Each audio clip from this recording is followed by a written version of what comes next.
Welcome to the first ever episode on my survival world. This world is called Eden's Realm. It's my own personal survival world. It's yeah, I've actually played on it quite a bit. I think I'm on about three, somewhere between 3 and 5 days, real life days of playtime on this world. So I've played in it quite a bit. I got lots of projects and stuff. Like I have my 2 iron farms that are may or may not be broke right now. But so I have lots of stuff on this world that I like to do. And yeah, I thought that it would be fun and a cool idea to just make some recordings and just kind of show my progress as I go along in this world. Yeah, so this is not actually a vanilla world. This is a um, fabric world that I play on. So I play with a couple different mods. I play with the carpet mod made by Nimbon. This allows me to just run a lot of tests on different worlds that I use on this same uh, file.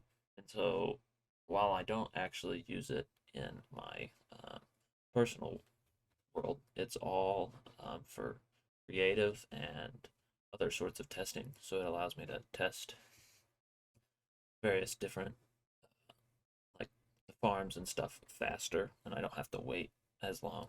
So that's really nice. And then Fabric is the base mod for all of these mods. It allows me to use Optifabric, which is Optifine for fabric. Pretty self, pretty straightforward. There's not much to that, as long as you know what Optifine is. There's the replay mod that will allow me to make some better uh, time lapses and stuff like that. And we have uh, Massa's client side mods. All of these are the big mods that you will see whenever I'm actually playing in the game. So we have Lightmatica, Mini Hood, and Tweakaroo. These three are three of the four of the biggest mods that Massa has made. So Lightmatica allows you to load schematics in, and it allows you to see where you should be placing blocks before you place them, which is really nice because you can build a farm in a creative world and then move over the schematic of that into this world, like Eden's Realm, and place it in. So it makes um, building large farms and stuff really easy. And then there's Mini HUD that this is what, um, if I turned it on, you would see up in here. I could turn on coordinates or bee info to see how many bees there are in hives or stuff like that. And it's just really quite simple, and it allows you to get more information out of the game. And then there's Tweakaroo, which I don't use for a lot of stuff, but it allows you to place blocks in different ways. So I can place it up in the air. That's really nice for whenever you're doing large builds and stuff. It allows you to place things in uh, a much easier way. So yeah, that's about all that there is to the mods. It's not exactly vanilla, but it allows me to have a better playing experience and get more stuff done as the time goes on.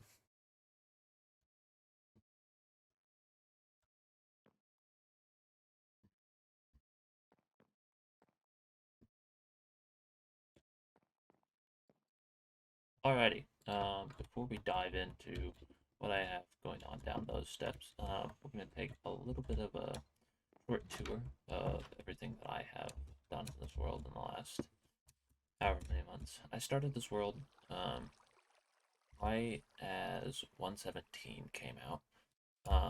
So had it for about 6-ish months or so. So yeah. Um, this is my tree farm. It's Il Mango design made for jungle, spruce, oak, and birch. It can farm all three of those types, and yeah, it's a really nice design. It's a little bit finagly. I was just using it a couple minutes ago to make sure that it worked, but I figured this would be a good time to show an application of what I can do with the mods that I have installed. So I turn it on, then grab some saplings, and then I place them down, and it moves it over and gets blown up. But I can toggle my creep camera on, and then it allows me to place saplings even while my camera is over here. So yeah, it's a pretty simple tree farm, but it's a nice showcase for how the mod works and just yeah, how it works in general. I really like this tree farm. Yeah, and then I top this, and it goes right back. Yeah. So here we are in the Nether. This is the portal back to my little starter house. So over there is the closest Nether fortress, and I think this is the way we want to go to a skeleton farm. Yeah, this is it. So skeleton farm, it's a little starter farm, but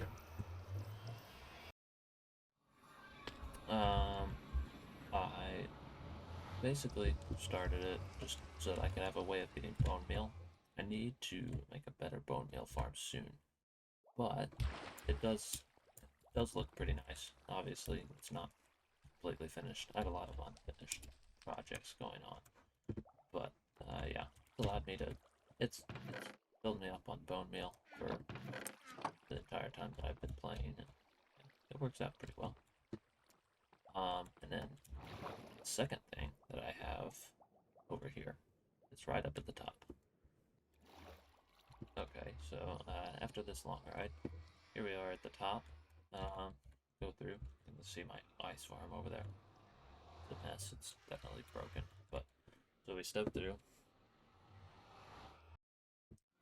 and now we're on the roof of the Nether. So over here, I have my unfinished gold farm. I don't really like this design. It's something I've done before, and it doesn't really work well as I would like.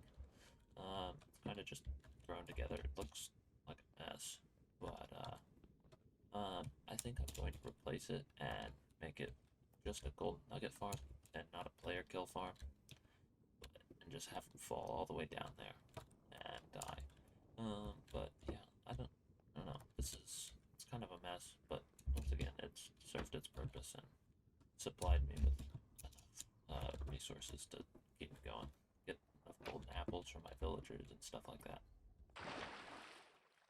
So then to come back down, fall through here, and then this portal will take us back to the Nether. We can go back to the starter house. So from here we can walk right up to over there, and that's where the starter house is, or we can head on down over here to where my end portal is. So this is my end portal. Well, this is not my end portal. This is my nether portal that takes me to the end portal. So this is a little bit special because it is it forms part of my obsidian farm, which is really nice to have early on in the series. But I can show you how it works real quick. Oh shoot, that's a problem. So how it works is you send a minecart back and forth this nether portal here. Then it gets powered and unpowered and ends up loading the chunk that this nether portal is in. So as you can see, the end portal is within this chunk. So it then loads this right here, which will dispense a nugget every time that this fires. So I turn this on, start the clock, which hopefully, oh no, this is not good. May have broken it.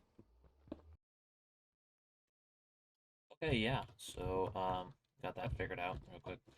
It is working, but I did turn it off, just so that it wouldn't unload whenever I went back to spawn. So, yeah, I don't have a ender set up, so I just have these kind of stations all around where I can look at and relieve them of the desire to live.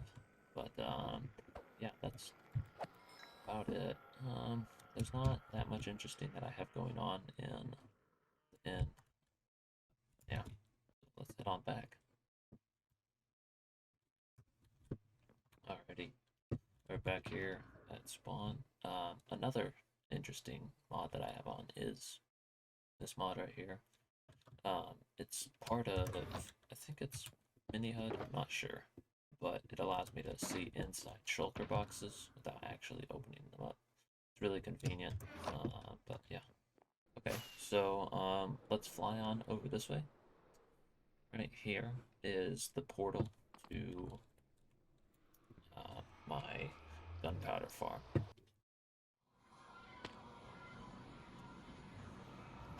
Alrighty, apparently I don't know where my portals are. This is the portal to my slime farm.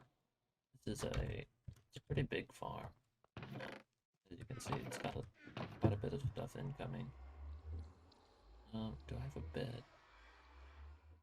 Doesn't look like I do. Oh, what a shame. So, right here is my slime farm. It's pretty straightforward, but there's just a bunch of platforms that I have dug out around the chunk borders, the quad slime farm. So they spawn in here, run towards the golems, fall down, and then their stuff is collected. This up here is the AFK spot. If I were to, oh, that's where my bed is. Wow, look at that. If I were to be up here, it would be loading just enough of the bottom layer that it's in without them despawning whenever they fall down. So yeah, let's head on back.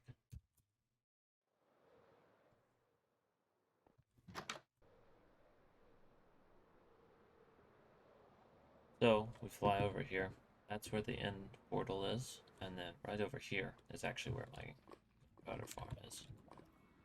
Haven't been here in a while since I built it. I spent one AFK session here overnight, and it's supplied well with, well, enough gunpowder to last me quite a while. Built right over desert here. Not really that much to it. I get my sand from here, but that's about it. I'm really proud of this design. I built it myself in a creative world, but yeah, it's pretty nice. Can go to spectator, check it out. So you got dispensers here that fire all the items into the water stream that take it over there. Then hopper mine carts up here to collect it all. Killing chamber right here. And then up top, so this is where all the mobs fall. It's a huge water platform. This is the spawning platforms, and it's made perfectly so that that you won't have anything spawning besides creepers, and you won't have spider spawns or like small zombie spawns or anything like that. And it's really quite large, so you can see up there iron trap doors and glass, and then stone slabs. But yeah, this is the timer. Pretty self-explanatory, but yeah. Alrighty, that's the AFK spot. So right here is the optimal AFK. So back down here, yeah. Let's head on back. I think I have one more place to go. Alrighty, so as we fly over here to Nether Fortress, which I might die in, there's a double blaze spawner here. There's one right over there. There's one right up in here. So this is where I've been getting all of my blaze rods and and blaze powder. But it's really nice to have. I'd like to build a double blaze farm eventually sometime, but um, yeah, it's just really nice. Come down and then smack them with your sword. But yeah, I think that's about all. Alrighty, so that's been a quick overview of everything that I have going on this world. Obviously, I have a couple smaller projects, like I have my bees down there, some other stuff around. Like I enjoy building like once every 2 years or so. But yeah, it's a nice break from some technical projects. But yeah, so let's show you what I've been mostly doing the last while I've been playing. So down here is my villager trading area. This is taken quite a bit of work, and I've been working on it for some time with all of the designs and all of the villagers. Everything's down to 1 emerald. So yeah, it's really nice. But yeah, need to finish this up and yeah, go from there. So let's do some trading and see where we go.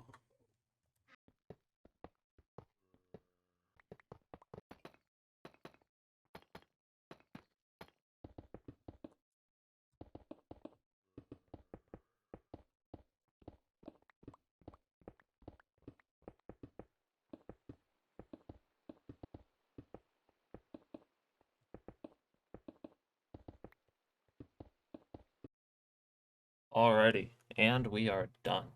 Um, yeah, I think it went really nicely. I like how it all turned out. I still have quite a few number of villager places to fill in, but I did end up getting quite a bit of golden carrots while I finished it up, and I have a lot of emeralds now. So for future trading operations, that'll be great. Um, this side over here is a little bit of a mess, you know, because we already had the chest here, and I didn't really want to move these since they have a bunch of stuff in them. So I just kind of left it as is. I still have some stuff back here, some furnaces, my bed, just kind of random bits and bobs over there. And then I ended up moving this stuff over here so it all fits behind. Um, so this leads right over to where our villagers come out. So they can just roll on down and go right back down there. And yeah, so I think that is about all we are going to have time for today. We have gotten a lot done today, and I've really enjoyed playing and making this video while doing it. It's given me a little bit more to do instead of just sitting at the computer and staring at Minecraft. I get to edit it and a little bit of other stuff while I'm going through. I really enjoy it. So yeah, I've also been making a list of all the projects that I'd like to do. So we have quite a bit to keep us going, but yeah, I think that'll be all today. Um, Thank you so much for watching. It's been really fun for me, and I hope you've enjoyed it as well.